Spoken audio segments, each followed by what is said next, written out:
Tignan nyo naman yung epekto ng bagyong Christine. Baha na yung paligid namin. Paano ko sila maipapastol doon sa bukid?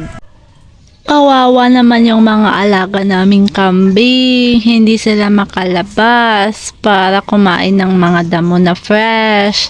Umuulan kasi at bumabagyo pa, kaya hindi pa kayo pwedeng lumabas. Kami na lang ang kukuha ng mga damo na kakainin nyo. Ganito ang problema kapag tag-ulan. Mahihirapan tayong pakainin sila ng damo, kaya tayo na lang ang kukuha. Hindi bale, maganda naman yung bahay ninyo. Hindi kayo mababasa dyan. Kaya kapag mag-alaga po kayo ng kambing, ang unahin yung planuhin yung pabahay. Alam nyo ba, ang mga alaga nating kambing, hindi sila umiinom kapag tag-ulan kasi nasa damo na yung nakukuha nilang tubig. Kaya kung mapapansin nyo, hindi naman sila umiinom, pero umiihi sila. Ganyan sila ka-boring kapag tag-ulan.